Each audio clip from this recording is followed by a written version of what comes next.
Nicole and Nathan, before we call the meeting to order at 7, are you able to unmute at this point? I'm here, Jen.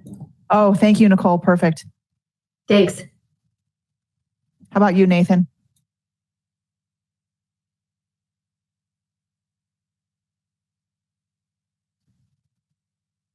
Okay, we're going to hope that Nathan is able to figure out his audio issues. Chair Boschert, at 7 o'clock, if you would like to go ahead and call the meeting to order. The stream has already started, so at your call, please. Thank you. I'd like to go ahead and call the meeting to order. Can we have the roll call, please? Chair Boschert. Here. Vice Chair McConnell. Here. Commissioner Carpenter. Present. Commissioner Colling. Here. Commissioner Dunn. Here. Commissioner Tomacek. Here. Commissioner Mayo. Here. Commissioner Zhang. Present. And Commissioner Torres. Here. Roll call is complete. Okay, we have a quorum, and unfortunately, neither of the alternates will be voting tonight. Can we get a motion for the meeting minutes for March 8th?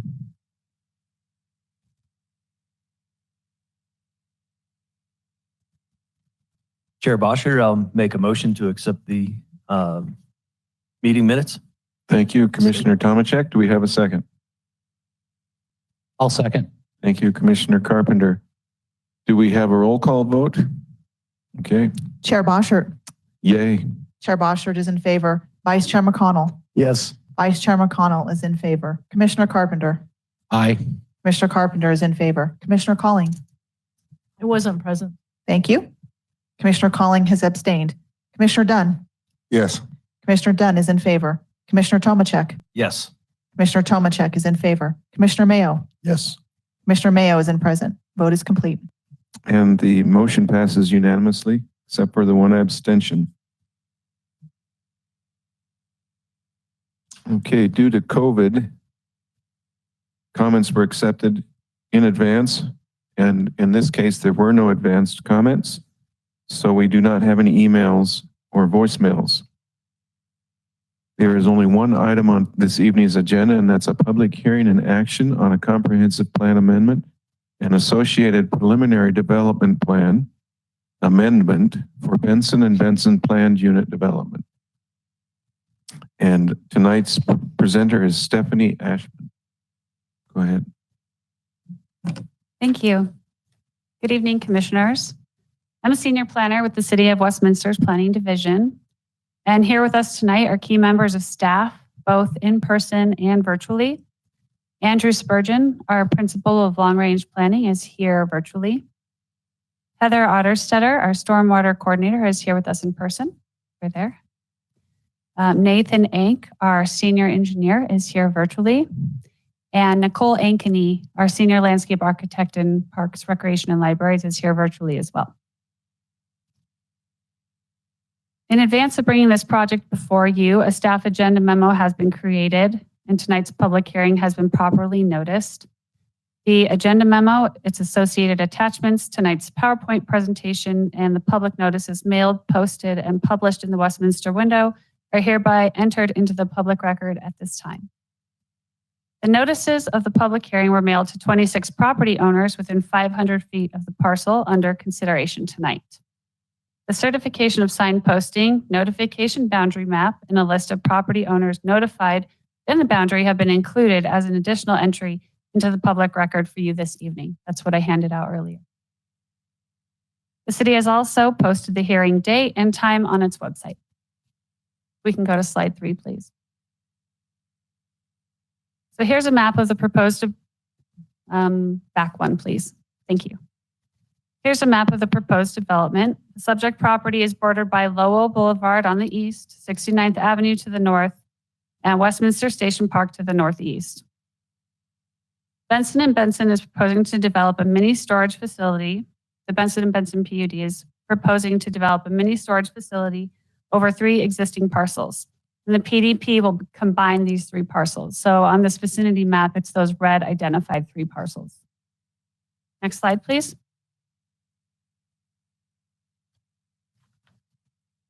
This is a map showing the proposed land use change to the 2013 comprehensive plan. The before map shows current designation outlined in yellow as retail commercial, and the after map shows the land use as flex light industrial, also outlined in yellow. You can go to next slide. Section 11521 of the Westminster Municipal Code contains 10 criteria that are to be considered when reviewing land use plan amendments. I've bulleted the 5 points or the 10 criteria into 5 bullet points to summarize, but I'm going to go through them. So criteria 1 through 3 require that the amendment is consistent with the vision, policies, and intent of the comprehensive plan and other adopted plans, serves a substantial public purpose and will not be detrimental to surrounding properties, and shall consider any impacts to neighboring lands to ensure that the new designation is not substantially inconsistent with surrounding uses in the area. The proposed amendment addresses all 3 of these criteria. Because the proposed land use of mini storage is allowed in a flex light industrial land use designation, and it aligns the property with the land uses on the 2 adjoining parcels to the south owned by the same property owner. Criteria 4 through 6 require that the amendment is necessary in order to address substantially changed conditions in the area or fix a mapping error in the existing comprehensive plan, that it provides for physical and orderly growth of the city, furthers an important public policy such as historic preservation or reduction in water demand. Staff finds that the amendment addresses criteria 4 through 6 by correcting an error within the 2013 comprehensive plan to maintain consistency with the PUD flex light industrial zoning approved by the city by ordinance number 2271 in 1994, and provides a use that generally has a lower water demand than a retail commercial land use as shown in the comprehensive plan now. Criteria 7 through 10 require the amendment proves that the existing designation would be difficult to develop based on the unique characteristics of the parcel, will not negatively impact the city's core services or external reviewing agencies, and will not have negative environmental impacts. Staff finds that the proposed land use amendment enables the parcel to be developable with the 2 adjacent parcels to the south for the proposed land use stated in the PDP, which is less intensive than the current recycling facility, and there are no known environmental impacts. We can go to the next slide, please. Slide 6. This slide shows the purpose of amendment statement for the PDP, which is to remove the specific permitted uses for the site from the previous PDP, which included recycling of non-ferrous materials by the Benson and Benson operation and the associated moving, processing, and shipping out of metals and commercial traffic for that part of the overall operation. So very specific to that type of use at that time. And the amendment will replace those uses with mini storage / self-storage as the only allowable use. The PDP shall establish new development standards, including building height, setbacks, and parking standards. Next slide, please. So section 11514 of the Westminster Municipal Code contains 10 criteria that are to be considered when reviewing new preliminary development plans. These 6 bullet points summarize the 10 criteria. Criteria 1 through 3 require that the PDP conform with the city's comprehensive plan, all city codes, ordinances, and policies. The PDP is sound, creative, innovative, and efficient planning principles, and any exceptions from city code must be warranted and clearly identified on the PDP. Criteria 4 through 6 require that the PDP is compatible and harmonious with existing public and private development in the surrounding area, provides the development and surrounding areas from protection of potentially adverse influences, and has no significant adverse impacts upon existing or future land uses, nor upon the future development of the immediate area. And criteria 7 through 10 require the transportation access points are designed in a safe and harmonious manner. The city may require right-of-way or other public lands as a condition of the PDP approval. Performance standards are included that offer reasonable expectation for future ODPs to meet the Westminster Municipal Code 11515 standards of approval, and that the applicant is not in default or does not have any outstanding obligations to the city. Staff finds that the PDP is in conformance with the comprehensive plan, ordinances, and policies. The site plan is sound and demonstrates efficient planning principles and creates a site plan that is compatible with the surrounding lands. The site plan eliminates 2 confusing curb cuts and provides 1 clear access point. Additionally, the Lowell Boulevard sidewalk design will provide for a continuation of an 8-foot detached sidewalk and 6-foot landscaped area. The applicant will also be increasing the landscaped area and an 8-foot buffer while adjacent to the multifamily residential land uses to the west. We can go to slide 8, please. So this PDP amendment and the comprehensive plan amendment satisfy the city's strategic plan goals. Goal number 1 of fostering and maintaining a beautiful and desirable, safe, and environmentally responsible city. And goal number 4, to advance the city's long-term sustainability to provide ongoing excellence in city service and well-planned community that meets the needs of residents of now and in the future. And that's further explained in the agenda memo. Next slide, please. So staff's recommendation this evening is to hold a public hearing, recommend approval of the comprehensive plan amendment from retail, commercial to flex light industrial, and recommend approval of the preliminary development plan amendment for the Benson and Benson subdivision. So next slide, please. So this concludes the staff's presentation. And next is the applicant's presentation. Do you want to go ahead and come up to the microphone here? And you can adjust the stand if you need to. It's an up and down button. Perfect. Can you hear me? Yes. All right. Yes. Thank you. And thank you, Ms. Ashman. That was a thorough presentation, and we appreciate all. We want to thank her for all her help in processing this application. My name is Troy Bales. I'm with Rick Engineering Company. We do have a few people to introduce today from our development group. First of all, representing the owner, Brian Horan with Ventana Capital. Representing our landscape architect, we have Kim Nelson with Rick Engineering Company. Representing the architect, Khalil Dearman with Hauser Architects. And Courtney Sockwell with environmental specialist with ERO. Next slide, please. This presentation, I'm going to be a little redundant, so breeze through some of those things that Stephanie had already mentioned.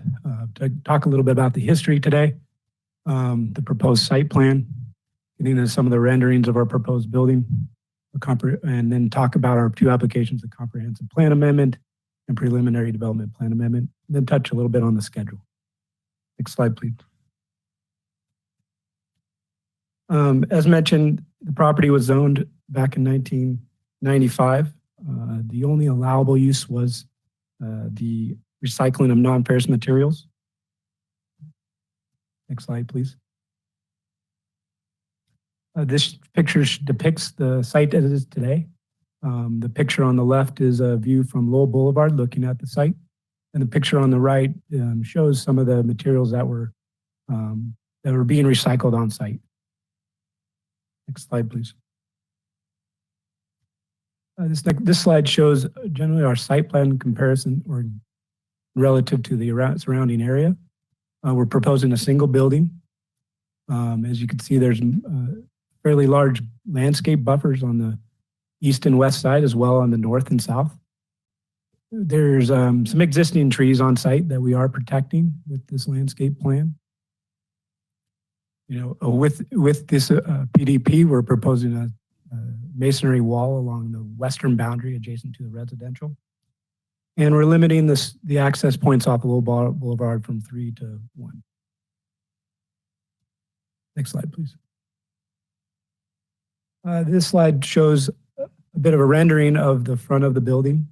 The picture on the left would be the view from Lowell Boulevard driving north. This is the main entrance to the building.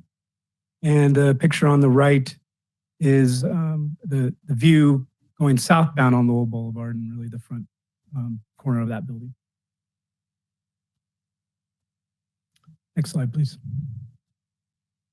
As mentioned, we're here today to talk about the comprehensive plan amendment to the 2015 comprehensive plan. And you can see in this small red circle is the area that we're speaking to in the southwest area. Next slide, please. As stated before, we are looking to change the small 0.43 acres of retail commercial to flex light industrial, which is consistent with the adjacent land areas. Next slide, please. And with the preliminary development plan, with the amendment, we're proposing a change in use from recycling to non-ferrous materials to self-storage. Our amendment establishes minimum setbacks consistent with the city zoning regulations. Our amendment adds landscape buffers on all sides of the property. Our amendment adds architectural design and site design standards consistent with the city zoning regulations. And our amendment reduces access points off of Old Boulevard. Next slide, please. Of our schedule, we're hoping that with this hearing and we can get approvals of this application in May of 2022. Move on to our land disturbance permits and plats in August of 2022. Start construction late 2022 and begin and be completed with construction mid 2023. Next slide. And so in summary, we're looking to request your approval or recommendation of approval of this application, and look forward to any questions you may have. And thank you. Thank you.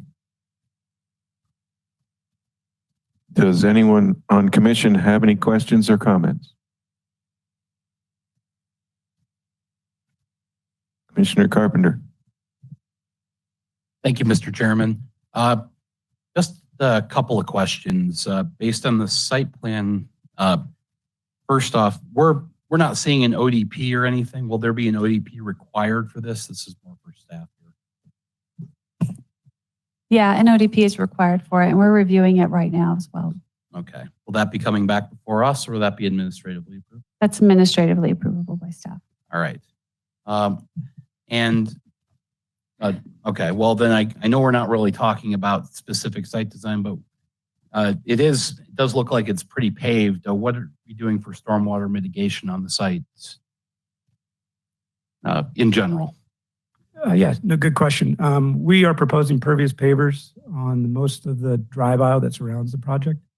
And then we also have 2 rain gardens on the east and west side of the project that will treat for water quality and detention. Okay, great. And is the fire department okay with just having one access? That I don't know. When I see a big building like that and I only see one access, I kind of gets my nerves up there. Understood. We've met with the fire department and shown that they're able to make the loop around the building in both directions. And they've essentially approved our layout. Okay, great. Thank you. Any other questions or comments?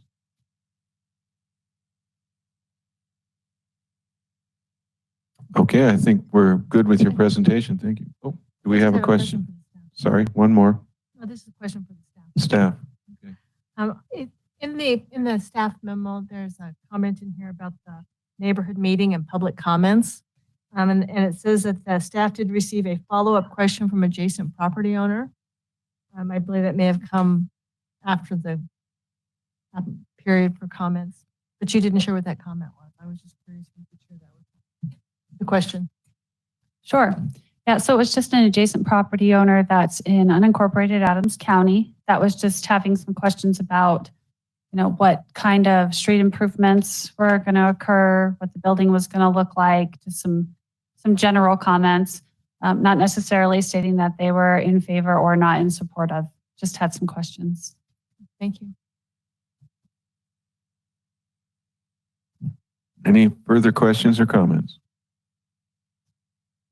Okay, at this time, I would like to open the public hearing. And I would like to state that we did not receive any voicemails or emails on this application. And I would like to say that anyone who wishes to speak may come to the microphone. Please limit yourself to 5 minutes. And the public hearing is open. John Palmer is the only one that has requested to speak.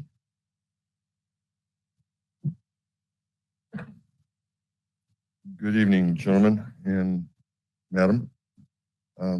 It's not that I'm opposed to this project, but I have some concerns about this project. And they're mostly environmental concerns. I know here in this one document, the 11-521, it says that significant mitigation for any impacts. Well, what impacts were they and how were they mitigated? And was there ever an environmental study or an EPA study down there? The reason I say that is we all know more than aluminum cans were being recycled there. There were radiators containing antifreeze, which is a toxic chemical, auto parts, which leached petroleum products,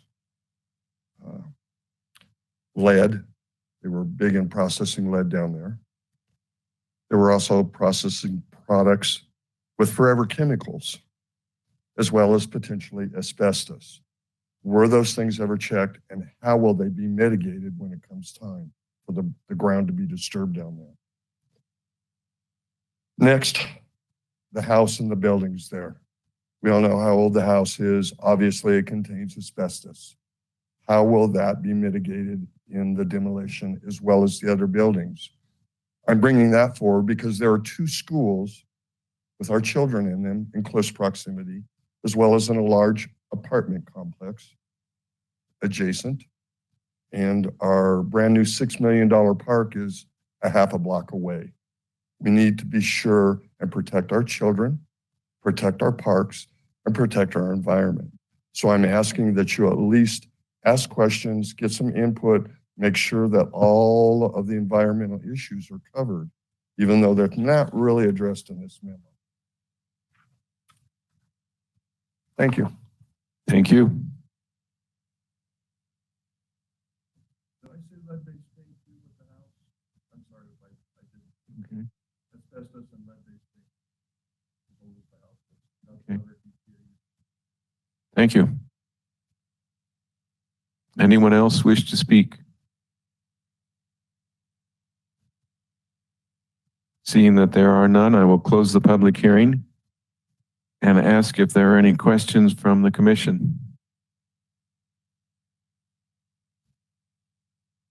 I guess I have a quick question. He raised some good points. How will the applicant handle the demolition of the previous existing structures?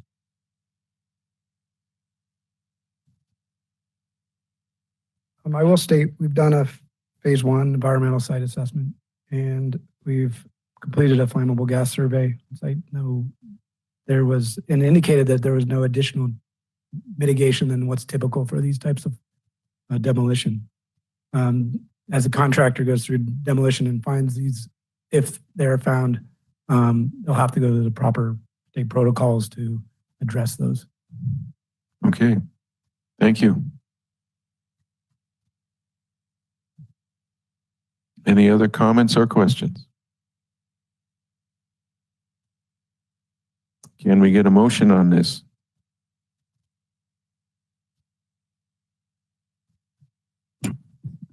Commissioner Dunn. Mr. Chairman, I now move that the Planning Commission recommend to the City Council the approval of the comprehensive plan amendment from retail commercial to flex/light industrial for the Benson and Benson subdivision totaling 0.43 acres. This is based upon the finding that the land use plan amendment generally complies with the criteria in Westminster Municipal Code 11-5-21. Do we have a second? Commissioner. Second. Thank you. And I do want to ask staff real quick, do we need two motions on this? Thank you. Okay, we have a motion before us. Any discussion?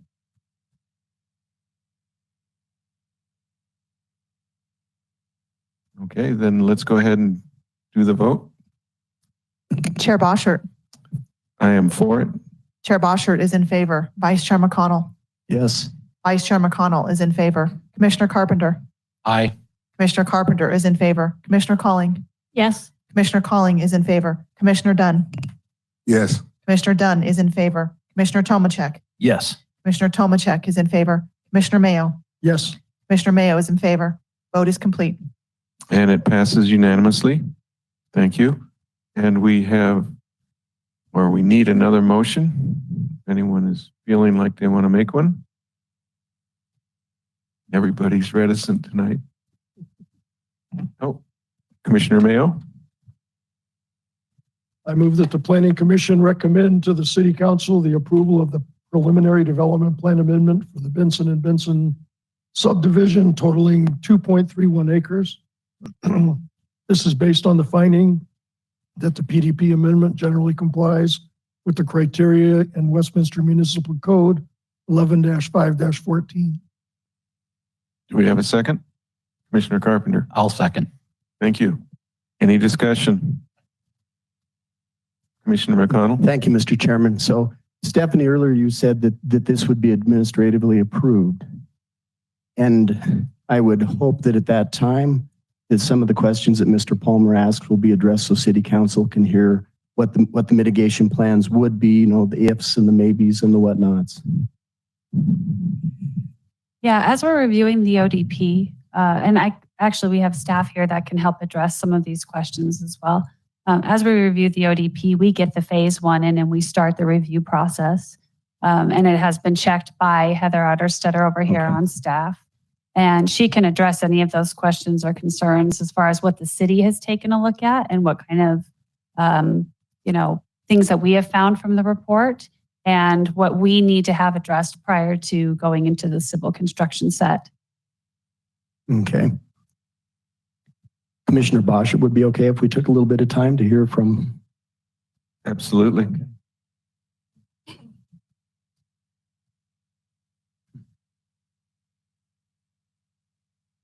So yes, anytime we have a right-of-way dedication or a public land dedication, we require a phase one environmental site assessment, and I'm responsible for reviewing that. Based on the conclusions of the phase one environmental site assessment that was done, there were two recognized environmental concerns. One was an adjacent landfill, a historical landfill that was on the north side of the property. We don't have a lot of information about that. So therefore, Tri-County Health requires a flammable gas survey. Anytime you have landfill materials that could decompose, they produce methane gas. You, of course, don't want a building put on top of that with methane. It could be combustible and cause explosions. So the developer has done a flammable gas survey, installed 3 vapor points on the north side of the property, adjacent to the former landfill, and there was no methane detected. The second recognized environmental condition was sumps that were on the property. They had some grease traps and a system of piping and sumps. And so we still haven't gotten a final report on that from them, so I haven't completely reviewed that. I've only seen some TV that they've done through the piping. I know the pipe all seemed in good condition and not leaking at this time, but I haven't been able to review the final report. But otherwise, they conducted the phase one in accordance with the ASTM standards, and I have no current issues or concerns, but I'm still waiting to review the final last report. So, and then usually, phase ones are only good for 180 days. So before we go to plat, I will require a phase one update. I don't expect to find anything new. It's just more of a legality, and then we'll be requiring a reliance letter that allows the city to basically use that information since it was originally created for the client. So. Very good. Thank you. Any questions? Oh, okay. We have another question. Sorry. As part of the phase one, are they just surveying the grounds, soils and so on around, or are they sampling inside the buildings as well? Typically, phase ones do not include an asbestos survey or lead-based paint survey on a building. That could be an add-on that people request. I don't believe that was included in there. So typically, they're just looking at whether there's a leaking underground storage tank nearby or a dry cleaner site that had an issue, things like that had a potential for groundwater or soil contamination. Usually if I think there's a concern with asbestos or lead-based paint that would come out at the building demolition permit or the demo permit for the building department at that time. So, and I usually keep an eye on those as well. And you know, if asbestos or lead-based paint is found, there's a multitude of regulations and requirements by the state for that, and it's very well laid out, and they have to follow that. And we usually request a copy of those kind of abatement plans to have on record and ensure that it gets taken care of properly. Thank you. Before you leave, let me ask if there's any further questions. No. Thank you for trying to save me from some steps. No, thank you very much. That was very good information. Thank you. Any further discussion? Seeing none, I will call the question. Can we get a roll call, please? Chair Boschert. In favor? Chair Boschert is in favor. Vice Chair McConnell. Yes. Vice Chair McConnell is in favor. Commissioner Carpenter. Aye. Commissioner Carpenter is in favor. Commissioner Calling. Yes. Commissioner Calling is in favor. Commissioner Dunn. Yes. Commissioner Dunn is in favor. Commissioner Tomacek. Yes. Commissioner Tomacek is in favor. Commissioner Mayo. Yes. Commissioner Mayo is in favor. Vote is complete. And the motion passes unanimously.